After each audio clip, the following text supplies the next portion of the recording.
Estamos iniciando o nosso programa Esclarecimentos Oportunos. Lembramos sempre que este programa é uma realização da Fraternidade Francisco de Assis, Casa Espírita sediada na cidade de São Paulo. Sempre conosco, Milton Felipe. Tá bom, seu Milton? Bem, muito bem, Coelho. Estamos aqui já prontos para o nosso trabalho. Quero aproveitar a oportunidade, conforme sempre fazemos em nosso programa, de chegar até você através desta saudação. Que os bons espíritos nos ajudem sempre. É isso aí, meu amigo Milton. E nós também, como sempre fazemos, vamos hoje atender uma solicitação de um e-mail que nos chegou. E diz a pessoa assim, é uma frase curta que ela quer um esclarecimento sobre isso. A pergunta é a seguinte: Deus castiga, Milton? Eu li a frase quando chegou. Realmente é uma indagação filosófica, não é? Ela leva a reflexões, a conjecturas, ao exame de um assunto muito antigo e que, de certa forma, Coelho, traz ainda problemas de pensamento para a humanidade, porque falar do Criador exige realmente uma condição ligada com provas filosóficas e comprovações de ordem científica. Então a pergunta é lacônica. Deus castiga?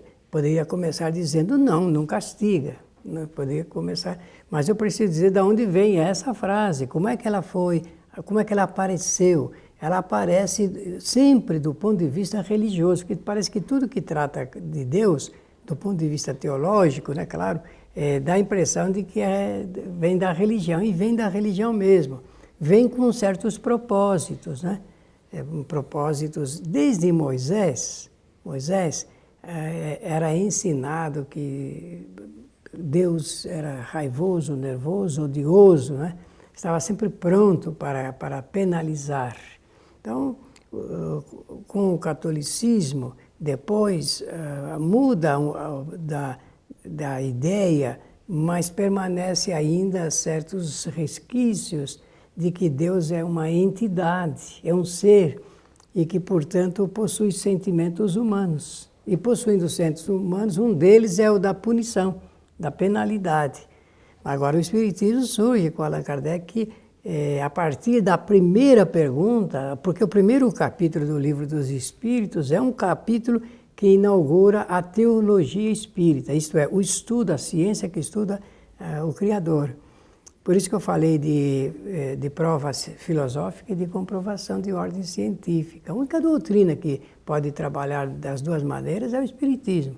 Apresenta a prova filosófica da existência de Deus e a comprovação científica.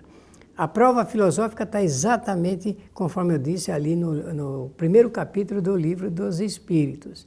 Agora, a comprovação científica sobre a existência de Deus começa, dentro da metodologia espírita, com a apresentação do axioma científico. Todo efeito tem uma causa. Toda causa inteligente tem um efeito inteligente. Todo efeito inteligente tem a sua causa inteligente. Bom, então eu dei esse início só para explicar que a religião criou Deus. A religião criou Deus, mas o Deus que a religião cria é esse Deus antropomórfico, isto é, tem a forma e sentimentos humanos. Mas nós sabemos que Deus não é uma entidade, não é uma pessoa, não está em um determinado lugar do universo. E, portanto, realmente não há possibilidade de nós entendermos estes sentimentos que o homem atribui a Deus, sentimento de punição, de penalidade, de castigo. Mas isso, Milton, por vezes, quando nós lemos no Livro dos Espíritos, quando se fala, Kardec traz a escala espírita, então tem lá os espíritos inferiores, os espíritos bons, né? E os espíritos puros, né? São graus evolutivos dos espíritos. Nós ainda estamos no grupo desses espíritos imperfeitos. Perfeito? E depois, mais à frente, os espíritos relatam que só poderão ver a Deus os espíritos puros. Então, essa concepção, muitas vezes, que nós vemos e ouvimos de Deus, não decorre do nosso conhecimento ainda limitado das coisas. Porque nós, espíritos imperfeitos, para chegarmos a espíritos puros, temos uma caminhada muito grande. Então, me parece que às vezes as pessoas traçam alguns conceitos baseados nos seus conhecimentos. E os nossos conhecimentos ainda, dos habitantes de um planeta de provas e expiações, são extremamente limitados.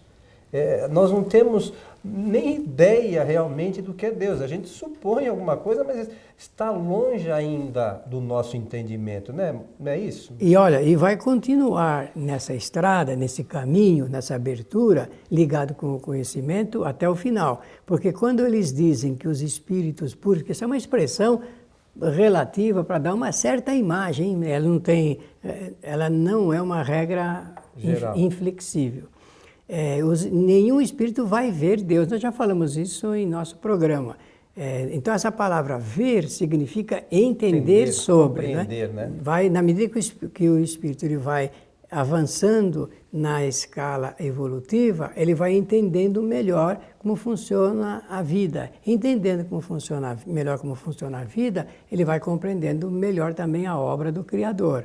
Mas, então, voltando a esse assunto ligado com o ensinamento religioso da punição, da penalidade, isso tem um efeito de intimidação sobre as criaturas. Para reprimir o que é chamado de erro, ou então de pecado, como a própria religião apresenta. De forma que a gente precisa só tomar o seguinte cuidado.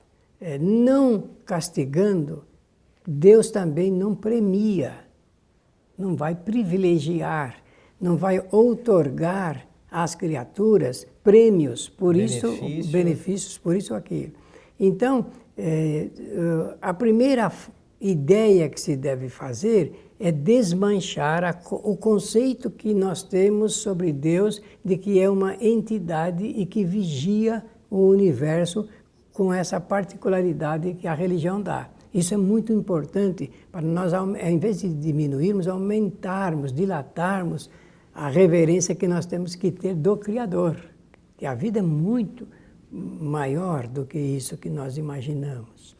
Então Deus, a pergunta é, Deus castiga? Não, Deus não castiga, como também não premia nenhuma das criaturas, de suas criaturas. Agora, o que a gente tem que entender, o que se passa na vida, conforme disse você muito bem, planeta de provas e de expiações, é que tudo obedece uma lei. E essa lei, nós chamamos de lei de causalidade. Lei de causa e efeito. Não é casualidade, não é do acaso. Obrigado. É uma causa mesmo. Isso mesmo, é causa. Tudo tem uma causa, tudo tem uma causa. E mais ainda, o Espiritismo diz que não é só Deus que é causador, não. As suas criaturas também o são. Então, todos nós causamos. Mas causamos o quê? Aí sim eu posso dizer, nós causamos os nossos benefícios e causamos também os malefícios decorrentes ainda de pensamentos errados e de atitudes errôneas também. Porque toda a causa tem o seu efeito, um ou mais efeitos.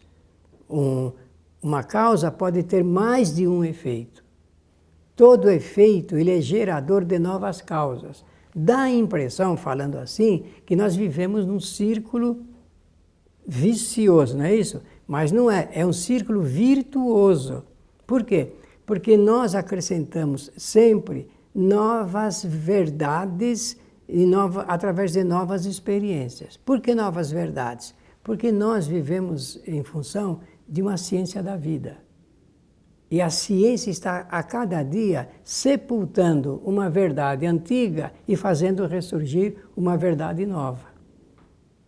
A verdade não é que a verdade morreu, é que ela era relativa. Ela né? realmente era relativa. Por isso, cada um de nós observa a vida sob uma determinada perspectiva. 10 pessoas, elas não entendem de Deus da mesma forma. Cada uma tem a sua interpretação. Para cada uma, Deus tem um significado, uma importância e um valor para cada pessoa da vida. Por isso é muito importante eu gostei muito da pergunta quando foi apresentada, porque dá a chance de nós descortinarmos um novo panorama a respeito do Criador. Aproveitando isso, Milton, eu gostaria que você desse uma pincelada na seguinte questão. Como você falou de Moisés, e Moisés usava algumas expressões que eram adequadas à época. Como é que você vê aquela proibição de Moisés do contato com os espíritos? Você lembra disso? Claro. Bom, em primeiro lugar, Moisés, além dele ser um clarividente, ele era também um médium produtor de fenômenos de ordem física, fenômenos físicos. Então, o que a gente vê, conhece a respeito das chamadas tábuas da lei, é que esse escrito foi escrito realmente, foi escrito diretamente pelos espíritos. Então é um fenômeno que no espiritismo tem um nome técnico de pneumatografia. Escrita direta dos espíritos. E o Moisés era um médium, e ele, inclusive, também treinava médiuns, ele formava médiuns, né? Formava médiuns, tanto que quando ele sai para a condução do povo hebreu, da travessia do deserto, são 40 anos, ele não chegou a ver esse acontecimento no final, porque ele desencarnou antes, e ele realizava sessões mediúnicas nas tendas. Agora, quando ele viu que haviam aqueles espertalhões, me permito usar o termo certinho, do ponto de vista comercial, que queriam traficar a mediunidade. Ele aí achou por bem, então, proibir o tráfico da conversação com os espíritos, porque a coisa não era para ser feita dessa forma, porque mediunidade é uma faculdade para ser oferecida gratuitamente. Esse é o motivo pelo qual o nosso... Daí alguns hoje acharam que a mediunidade... Mas é uma interpretação errônea, não é? Uma interpretação totalmente errônea do significado. É só a gente examinar com imparcialidade, com isenção de ânimo, não é? Não com o efeito de defender esta ou aquela religião. Aliás, eu peço licença a você para dizer uma coisa aqui em nosso programa. Nós deveríamos ter um pensamento de que a religião deve servir para unir e não para desunir os homens. Então, toda religião sectária, religião que tenta criar um exclusivismo, essa religião não está trabalhando em favor da união dos seres, mas está trabalhando em favor da desunião dos seres, criando exclusividades religiosas. Não que ninguém tem que fazer o que o outro faz, né, religiosa, não é religião, sentido. Mas conviver harmonicamente. Mas né? Claro, e por que uns adeptos de uma determinada corrente religiosa têm verdadeiro ódio para com os seus semelhantes que pertencem a outro grupo religioso? Por quê? Mas muitas vezes isso a gente percebe que você conhece a fundo o que a outra religião diz? Não. Então, como é que pode exprimir qualquer tipo de crítica, ou impedimento? Está errado, está certo, né? Como é que criar qualquer termo de avaliação, né? Exatamente. Milton, uma outra questão que volta aí à questão inicial do Deus castiga. Existem pessoas que estão passando, às vezes, por momentos difíceis, sejam eles de ordem material, espiritual, enfim. E, por vezes, acham que Deus pode ter esquecido delas, né? Onde estava Deus que me deixou chegar a esse ponto e não sei o quê? que nós podemos dizer para esses nossos amigos com relação a isso? Bom, primeiro que esse é um pensamento errôneo sobre o Criador. Porque se eu tiver que ter uma ideia a respeito de qualidade de Deus, eu só posso ter a ideia boa de que tudo que é produzido pela inteligência suprema do universo, tudo é em favor do bem, é bom. Então, nós temos uma ideia errônea também do que é o mal. Kardec, no livro A Gênese, no capítulo 5, ele vai fazer oferecer um depoimento muito interessante, Coelho. Ele vai dizer que o mal não existe. O que existe verdadeiramente é a ausência do bem. E quando nós produzimos o bem, aquele espaço que existia, que nós denominávamos mal, passa a ser realmente o bem, preenchido pelo bem. Então, tudo o que parte da inteligência suprema é boa para o homem, para a humanidade, para o mundo, para o universo todo. É assim que nós temos que ter esse pensamento. Mas Deus esqueceu uma pessoa. Como é que pode isso acontecer se nós vivemos em função exatamente das sábias leis de Deus? E em função delas. E as leis foram criadas para todos, né? Claro, o que eu sei é que uma pessoa, quando ela recolhe qualquer coisa ligada com o mal, é porque ela produziu esse mal de alguma forma, ou nesta encarnação, ou em outras vidas anteriores. E tem a questão ainda de algumas aflições, pelas quais alguns espíritos passam, que boa parte das vezes foram eles mesmos que escolheram passar por essas situações, né? Quando, antes de sua encarnação, olha, eu preciso passar por tal situação para aprender. Deliberadamente, né? Então, quando isso acontece, somos nós mesmos que muitas vezes escolhemos as aflições, as questões gerais, né? Pode pensar assim, puxa, eu escolhi ficar resfriado, não é bem isso, não, né? Isso não. Mas são as questões principais da vida, somos nós mesmos que escolhemos e passamos, mas aquilo, de alguma forma, vai fazer para o espírito, fazer com que o espírito cresça, né? Evolua.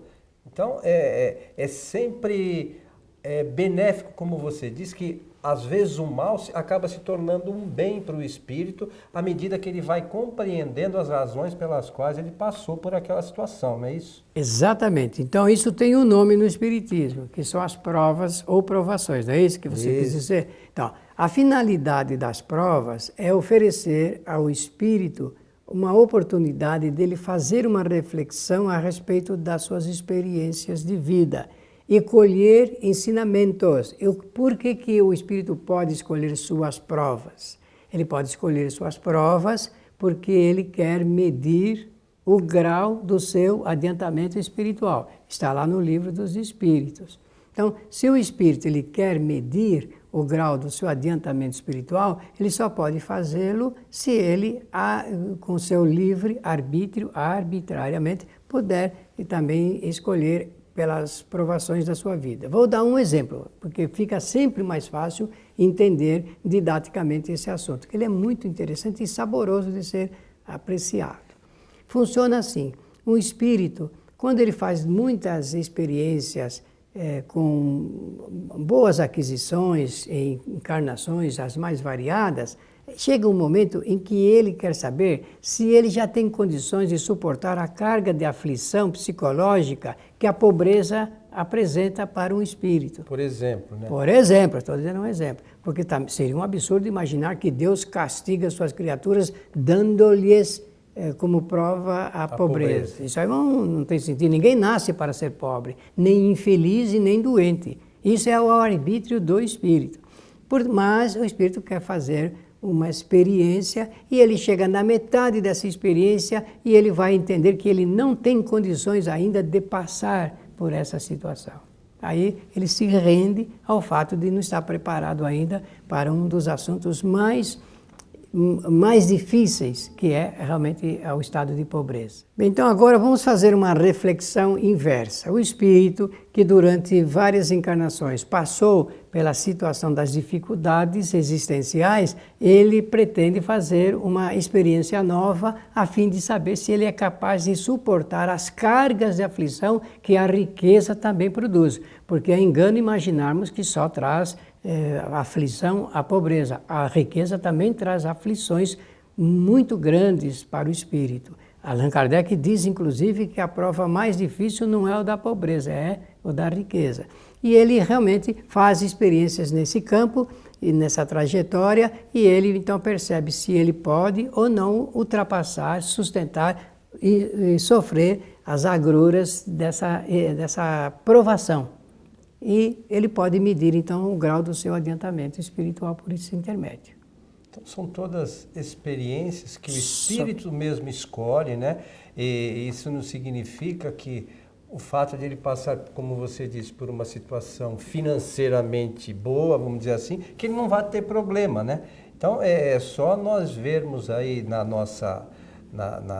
ao nosso lado aí como é que a sociedade funciona, que todo mundo tem problema, né, Milton? Todo mundo tem dificuldades, às vezes não tem dificuldade financeira, mas tem outras dificuldades a vencer, muito maiores do que a situação financeira, né? Enfim, os que têm menos condição financeira têm outros tipos de prova, e é com esse tipo de prova, num e no outro caso, que o espírito vai ganhando conhecimento, vai ampliando os seus horizontes. Bem lembrado, muito bem lembrado. Eu quero aproveitar para recomendar, só já que estamos no final do nosso programa, de sugerir uma leitura muito agradável no Evangelho segundo o Espiritismo, que é Causa dos Sofrimentos Ocultos. Por esse caminho dessa leitura, nós vamos chegar a uma boa conclusão do que você acaba de falar. E no Livro dos Espíritos também, o pessoal pode ler o capítulo que chama Prelúdio do Retorno, mas é uma das... Como é que chama quando os espíritos vão reencarnar antes da reencarnação? O retorno dele à vida corporal, retorno né? Do espírito à vida corporal, exatamente isso, que dá para também ter uma ideia de como é que isso ocorre. Claro, né? porque tudo está de acordo com as sábias leis do Criador, só que nós não entendemos como funciona com clareza, e aí a gente fica com essas dúvidas. Nós supomos algumas coisas, né? E supondo, nem sempre a gente, por termos conhecimentos limitados, não necessariamente supomos a coisa realmente como ela é. Né? Exatamente.